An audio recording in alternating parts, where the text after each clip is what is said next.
La Repubblica di Malta è uno stato insulare localizzato nel Mar Mediterraneo, a sud dell'Italia, e dal 2004 è entrata a far parte dell'Unione Europea. Per questo motivo vige l'euro come moneta ufficiale e i cittadini dell'UE possono entrarvici semplicemente con la carta di identità. Questo video che stai per vedere è il mio itinerario di 5 giorni da nord a sud con tutti i consigli per godere al meglio del tuo tempo qui. Come prima cosa ti consiglio di fare la tessera dei trasporti pubblici che più si addice al tuo tipo di viaggio, per tratta e per durata della permanenza. La potrai fare direttamente in aeroporto, all'ufficio dedicato o alle macchinette automatiche. A fine video approfondiamo l'argomento, macchina noleggio, bus o taxi che sia. Uso il mio primo bus già dall'aeroporto, direzione Valletta, la capitale. E come conoscerla al meglio se non attraverso gli occhi di chi ci vive?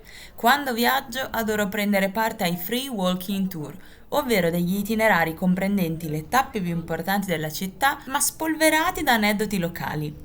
Non da meno, apprezzo il loro lato free, ovvero la libertà di scegliere l'importo che si ritiene equivalga al servizio ricevuto. Esatto, in parole povere i free walking tour sono visite guidate ad offerta libera. Questa è durata poco meno di 2 ore e per farla ho usato una comodissima app che si chiama Free Tour. Oltre a mostrarti tutti i punti che si andranno a toccare, ti indica il luogo di incontro e ti permette di registrarti gratuitamente. Da buona italiana, pausa caffè, tipico maltese però, e via alla concattedrale di San Giovanni, uno scrigno di opere, tesori e caravaggi, ben 2, assolutamente da mettere nella lista delle cose da visitare alla Valletta, con un super consiglio dalla vostra amica Jay: acquistate il biglietto online prima di arrivare, vi permette di saltare tanta fila allo stesso prezzo, ma ve ne parlo meglio nell'articolo di blog di cui vi lascio il link qui sotto in descrizione. Transetto veloce con un burrito vista mare mentre finisco la mia passeggiata per la capitale e mi dirigo con tutta calma al porto della Valletta, da cui prenderò il traghetto che in pochi minuti mi porterà a Slima, dove soggiorno. Allora, la situazione è ancora sotto controllo. Dio grazie, ho l'ombrello e l'antivento.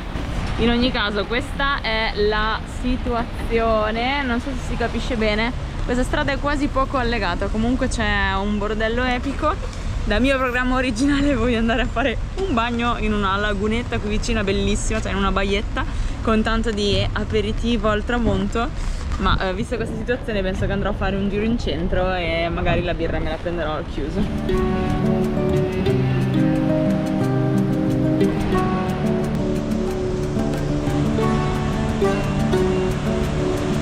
Allora, visto che ancora non ci sono i miei compagnucci di stanza, vi mostro la mia camera condivisa. Magari accendo la luce. Abbiamo un piccolo bagno. Pensavo fosse più grande, avrei anche la luce. Ok. Ciao! Che dico, ci sta, cioè grande comunque. E tada! Dai, ma quanto è spaziosa, è fighissima. Io sono lassù. La mia serata finisce decisamente in un modo improbabile. Spa gratuita per ogni ospite dell'ostello, solo su prenotazione, e cenetta indiana super piccante al piano ristorazione del centro commerciale di Slima. Assolutamente consigliatissimo.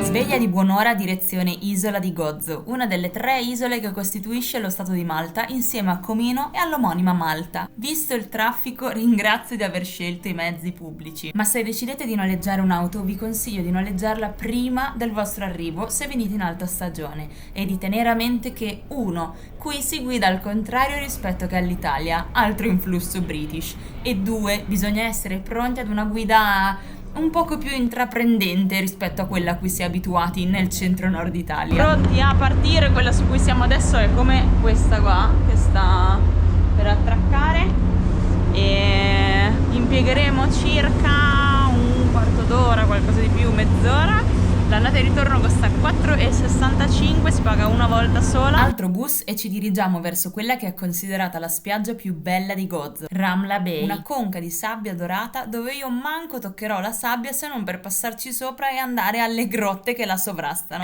Vabbè, voi fermatevi e fatevi un tuffo anche per me. Se invece volete avventurarvi, scarpe comode, cappellino per riparare la testa e preparatevi ad una salitina finale non proprio alla portata di tutti. Quando ci sarete però, oltre alla fantastica vista, chiudete gli occhi ed immergetevi nella storia. Siete nel luogo dove la ninfa del mare tenne Ulisse sotto incantesimo. Benvenuti alla grotta di Calipso. Noi eravamo là, sembra un tragitto lunghissimo, in realtà ci abbiamo messo circa un quarto d'ora neanche camminando tranquillamente, quindi tutta la serpentina così. Quel pezzo lì e questo pezzo qui sono ovviamente più pericolosi, però direi che la vista ripaga. Nel mentre ho fatto amicizia con il buon Francesco e scegliamo insieme una via più agile per il ritorno. Appena usciti dalla grotta ci fermiamo in questo baracchino dove assaggiare i fichi d'India e godere di questa gran vista.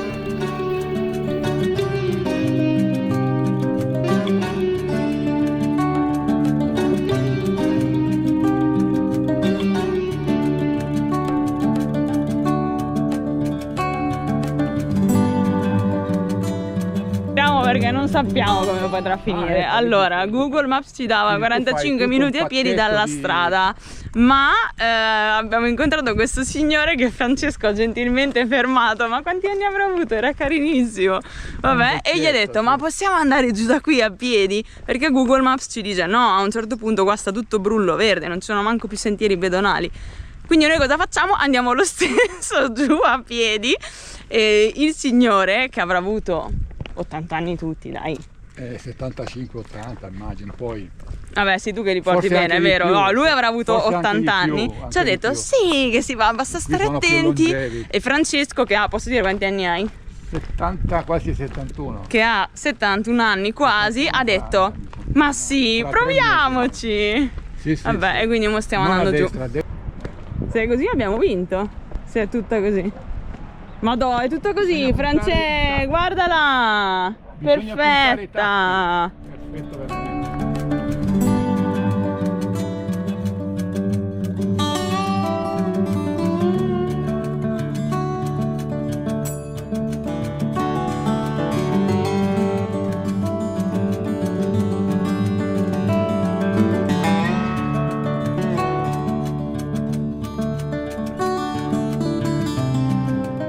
Sembra tipo la Fanta Lemon ma alcolica.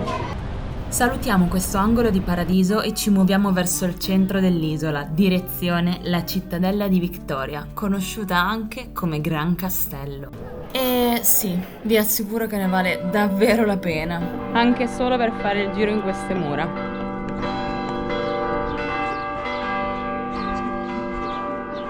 Partite dal centro visitatori per conoscere la storia di Gozo e dell'intero stato di Malta nel corso dei secoli. Visitate poi la cattedrale e divertitevi a perdervi tra i vicoletti o a camminare sulle mura, chiaramente panoramiche.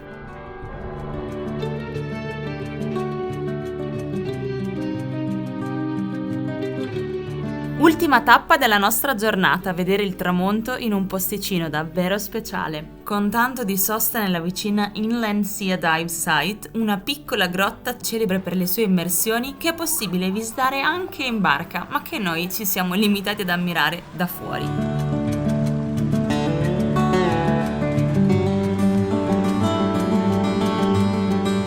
Raga, la Golden Hour è già bellissima di suo, ma vederla qui, cioè che illumina le rocce così, guarda già come sta prendendo colore il mio viso, wow!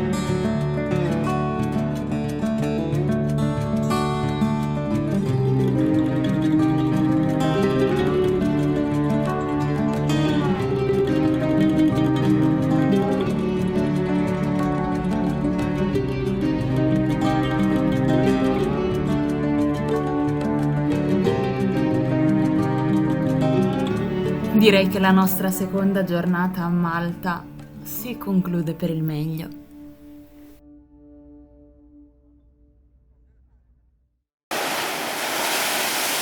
Mare mosso e voglia di un po' di relax mi invitano ad una passeggiata sul lungomare e ad una colazione con i fiocchi in questo posticino, con opzioni vegane, vegetariane e senza glutine, davvero degno di nota, anche per il suo bagno, di cui trovate un video dedicato tra i miei shorts sul canale.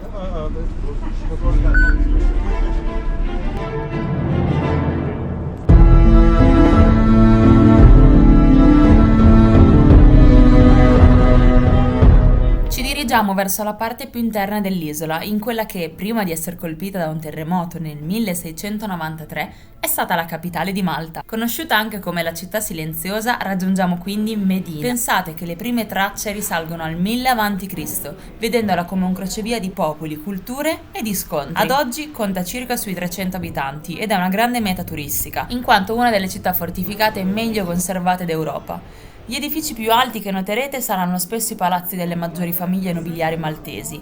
Io sono entrata nella cattedrale di San Paolo a pagamento e alla chiesa dell'Annunciazione ad entrata gratuita. Come potete facilmente notare, vi consiglio di visitare entrambe. Immancabile poi una passeggiata nella vicina Rabat, raggiungibile a pochi minuti a piedi, dove la principale attrazione sono le catacombe di San Paolo e i tunnel sotterranei, che io non ho visto e quindi non posso mostrarvi, ma ammetto di avere una buona scusante. Prendete il bus e scendete alla fermata dedicata alle Dingley Cliff. Da qui proseguite a piedi per una ventina di minuti circa. Il percorso è pianeggiante ed è impossibile sbagliarsi. Questo allungamento di strada ne varrà la pena perché vi permetterà di arrivare al viewpoint panoramico su tutta la costa. Su internet è altamente consigliato al tramonto, ma come potete vedere è bellissimo durante tutte le ore del giorno.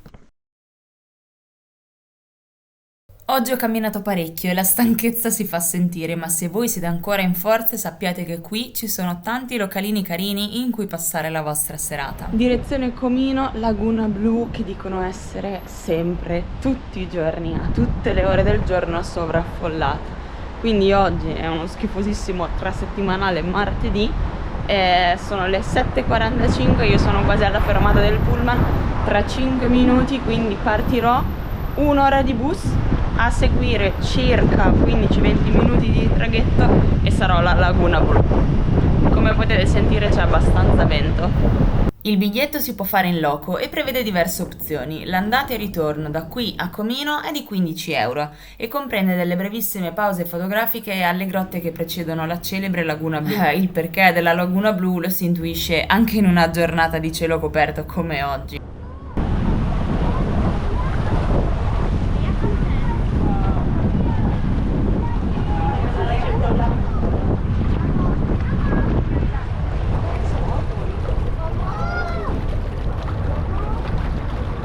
I baracchini per mangiare e bagni pubblici sono sempre presenti, così come i bagnini di salvataggio e le sedie a sdraio nei pressi della baia più turistica.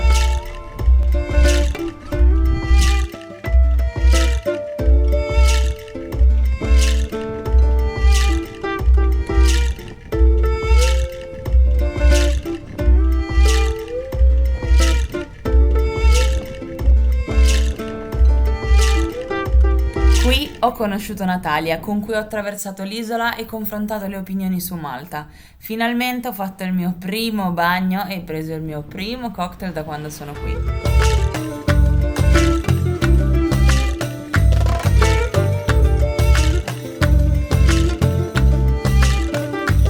Una volta tornate sull'isola di Malta abbiamo poi fatto sosta al Popeie Village, il set dove è stato girato il film di Braccio di Ferro, che io mi sono limitata a guardare solamente da fuori. Nella tratta verso casa sono scesa un pochino prima, così da vedere anche il quartiere giovane, festaiolo e universitario di San Giuliano, non per i suoi locali quanto per le sue aree dedicate ai gatti randaggi, dove i residenti e turisti possono contribuire con beni o con coccole.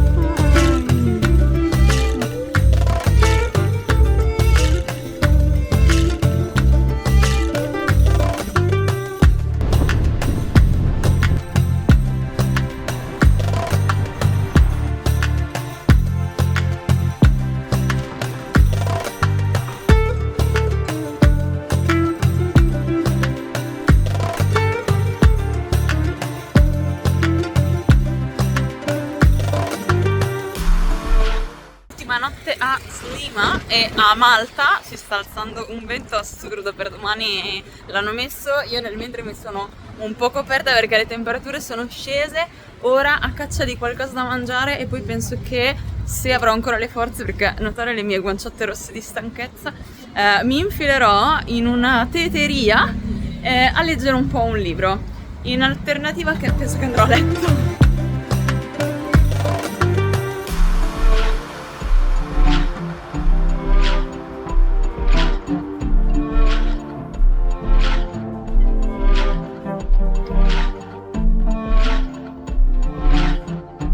Cioè guardate che belli, qui ci sono tutti i locali e qua sono coperti dove passano le persone, quindi si creano tipo dei corridoi che creano un'atmosfera bellissima. Al mattino sembra tutto un altro posto ed io approfitto di questa quiete per andare a Manoel Island e godermi le prime luci calde del mattino illuminare la valletta di fronte a me. Colazione in un posto carinissimo di cui anche in questo caso trovate un video dedicato negli shorts e partiamo per il sud dell'isola, direzione la città dei pescatori. Googlando che cosa fare a Marshallocks, scusate al solito la pronuncia, vi comparirà sicuramente il mercato della domenica, sito ufficiale, vari blog, siti web eccetera. È già abbastanza affollato e imballato così, oggi è tipo martedì, inizia da qua ed è pieno, quindi valutate. Io ad esempio non ci sono venuta proprio immaginando che sarebbe stato veramente affollato.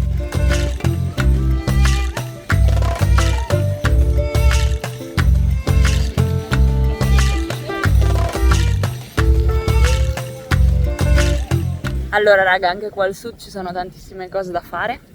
Ad esempio ci sono delle escursioni in barca che ti portano a questa laguna blu, bellissima, ci sarei voluta andare, mi ha fatto venire in mente molto il viaggio in Calabria dell'anno scorso. Oppure vabbè ci sono tour guidati per la città, oppure ancora più nell'entroterra si possono andare a vedere i templi, o quello che avrei fatto io, che avevo intenzione di fare fino a 20 minuti fa, andare ad esplorare alcune delle grotte visitabili. Ma io dico no, dopo che ieri è stato brutto e io che tra 5 ore devo essere in aeroporto per tornare a casa in Italia, a Rimini, nella pianura padana dove ci sarà la nebbia e il freddo di inizio novembre, come faccio a non fermarmi qui?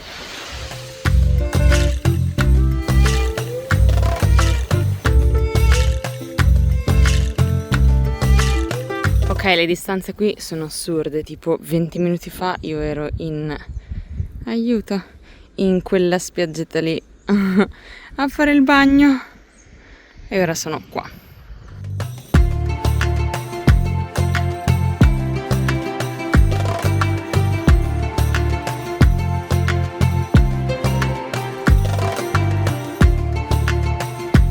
Nulla da dire sulla conformazione naturale, è effettivamente uno spettacolo, ma veramente molto turistico.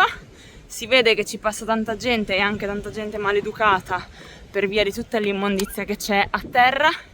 L'acqua anche piena di immondizia, per di più. Comunque è una giornata ventosa, c'è mare mosso, c'è corrente, quindi è pericoloso e non è neanche così esteticamente fanta mirabolante tipo acqua cristallina da dire no. È una tappa immancabile nel mio viaggio a Malta, quindi sinceramente io fossi in voi escluderei questa tappa molto più turistica e cercherei un posticino un po' meno battuto da ammirare e rispettare.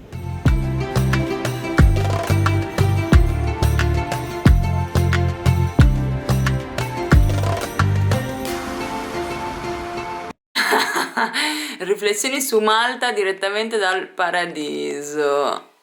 Meglio. Riflessioni a cuore aperto e a ruota libera su Malta. Anzitutto, prima di partire ho avuto un sacco di pareri discordanti e mi sono resa conto che effettivamente Malta sia una di quelle destinazioni veramente molto personali, dipende da quando ci vai, dipende dal mood in cui ci vai, dall'obiettivo, dalla compagnia. D'altronde quale destinazione non dipende da queste cose? Sicuramente la mia esperienza di viaggio in medio-bassa stagione dedicata solo al relax senza tante pretese è stata positiva. Malta a me personalmente è piaciuta. Ci tornerei? ve lo dico a fine video e vi dico anche il perché. Ora, senza lingua tra i denti, se avete altri 20 minuti, no dai facciamo 5 minuti di attenzione, vi dico cosa mi è piaciuto di più e cosa abolirei. Male. Sicuramente apprezzato al primo posto rete trasporti pubblici. Prima di partire qualcuno, addirittura anche che proprio lavora nel mondo travel e addirittura lavora con Malta, mi aveva detto no, ti conviene noleggiare un'auto, vuoi vedere davvero Malta? Noleggia l'auto. Facciamo un passo indietro, decidete di fare il vostro itinerario a Malta, le vostre 2 giornate, 3 giornate, 5 giornate a Malta in bus, fate la vostra tessera dedicata, scaricate l'applicazione proprio del servizio dei trasporti pubblici di Malta, voi semplicemente inserite l'obiettivo, quindi la vostra destinazione e l'app in automatico, un po' come se fosse Google Maps della situazione, vi dice quali mezzi dovete prendere, da dove. È comodissimo perché vi dà non solo l'intera durata della tratta che andrete a fare, ma si aggiorna in base a dove siete e in base alla cosa che conviene di più anche a livello di cambi. Figata! Consigli secondo me molto utili. Se decidete di non fare l'abbonamento, ricordatevi di avere a disposizione tante monetine, perché spesso gli autisti non hanno abbastanza da resto da dare e vi trovereste a pagare un biglietto che mi sembra che a tratta vada sui 2 euro, 2,50 euro l'una, una cosa del genere, anche di più perché magari voi date 5 euro, questo non ha spicci. Secondo, poi quando dovete prendere un pullman ricordatevi sempre di fare cenno con la mano affinché si fermi. Se non lo fate lui non si ferma, non è deve passare di qui alle 13:10 quindi so che si ferma sicuro, no, questo se non fate segno che si deve fermare tira dritto. Se fate segno e questo tira dritto non siete avete sbagliato la cosa che dovevate fare, ma semplicemente il pullman è pieno, probabilmente l'autista vi farà anche un cenno, una cosa del genere, oppure del genere, però in ogni caso se è pieno sti cazzi. Ultime 2 cose inerenti ai trasporti e poi passo alla cosa successiva, ma che secondo me sono davvero molto utili. Raga, a Malta c'è un gran rispetto, quindi quando salite in pullman ovviamente una parte dei sedili è dedicato a anziani, persone che necessitano di un posto un po' più comfort, portatori di handicap, donne in gravidanza. Tutti questi posti mi è capitato spesso di trovarli completamente vuoti e vedere le persone in piedi. Io a volte ero veramente stanca, per di più soffro di cinetosi, quindi qualsiasi movimento dato da mezzo di trasporto mi dà nausea, mal di testa. Mi è capitato di sedermi in qualcuno di questi posti che ho ovviamente subito lasciato liberi poi quando magari è salito l'anziano di turno eccetera. In ogni caso sono super rispettosi per questa cosa. Avendo letto qualche scritta sui muri tipo turisti andatevene a casa e via i turisti da Malta, posso condividere questa informazione. Cerchiamo di essere rispettosi quanto lo sono loro e di non passare per quei turisti a cui si riferivano sui muri, anche se sicuramente il motivo non è solo questo. Se vi piace passeggiare, valutate l'idea anche di scendere dal bus prima della vostra fermata. Hai scoperto l'acqua calda? Raga, io ho fatto delle tratte in bus dove magari di per sé il pullman ci metteva 50 minuti e aveva 47 fermate.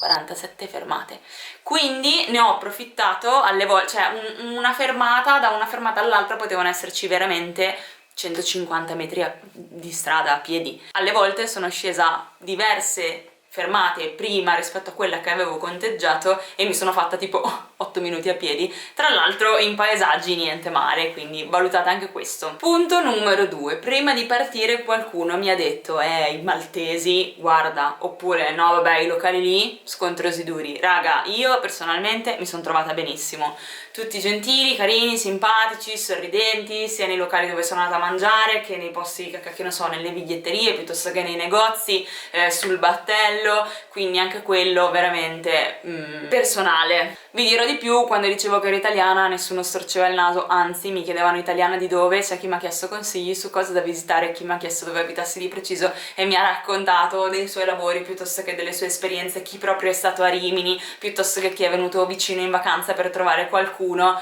Poi sarà che io, essendo cresciuta in Riviera Romagnola, sono abituata al turismo, alle chiacchiere, al dove vieni, cosa fai eccetera, però secondo me personalmente maltesi piacevolissimi. Terza cosa che ho amato tantissimo, proprio perché venendo dalla Riviera Romagnola, un po' lo si dice scherzando come se fosse un vanto, in realtà fa molto riflettere, a livello di commercio, di turismo, di marketing, riusciremo veramente a vendere l'escursione alle petroliere fuori qui a largo della Riviera.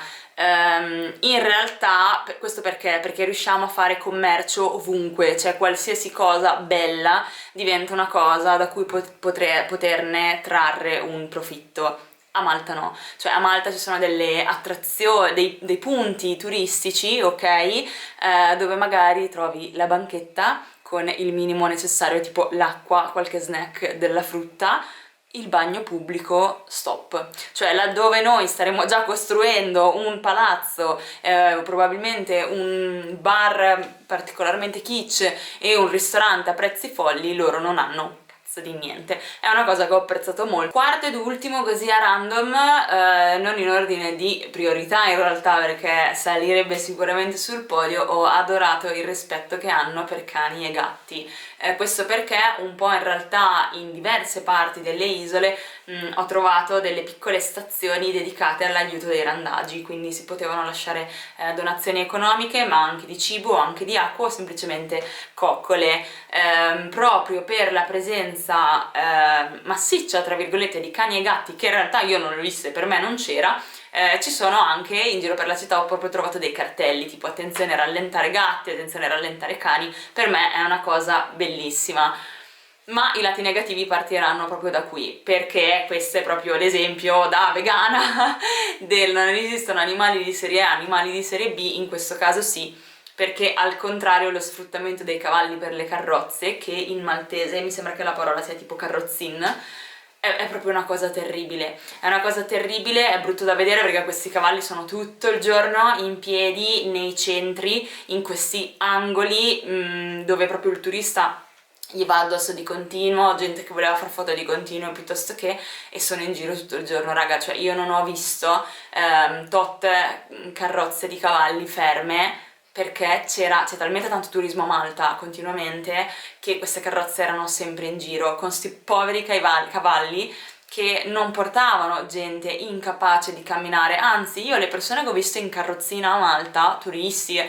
andavano con la loro carrozzina a visitarsi la città, le stradine, che sono bellissime. La gente che era sopra alle carrozze dei cavalli erano coppiette che si dovevano fare la foto instagrammabile, famigliole che volevano far star buoni i bambini, gente che non aveva voglia di alzare il culo e camminare. E io lo so che ora mi esploderà la sezione commenti di odio, haters e quant'altro per questa cosa, però raga, per me dovrebbero essere veramente abolite, non solo a Malta ma in tutto il mondo. I cavalli lasciamoli essere cavalli. Sempre lati negativi, accennato in realtà adesso, un botto di turisti. È un'isola famosa perché ha 300 giorni di sole all'anno su 365, quindi è ovvio che l'alta stagione è praticamente sempre.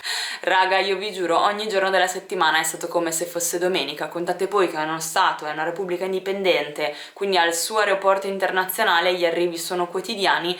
Era veramente tutti i giorni domenica. Tutto questo turismo, oltre alle persone un po' sociali come me, che quando sono in vacanza preferiscono stare in posticini dove c'è poca gente, tutto spazio eccetera e così, ma quello de gustibus nuovamente, in realtà porta molta immondizia. E io vi dico, purtroppo c'erano dei punti in cui magari camminavi per andare a vedere questa baia incredibile, bellissima, azzurrissima, e poi tutto lungo il percorso c'erano i rifiuti di chi? Non dei locali probabilmente che si tirano l'immondizia davanti a casa loro, ma del turista che si mangia la merendina, si finisce la bottiglietta di coca e la tira per terra.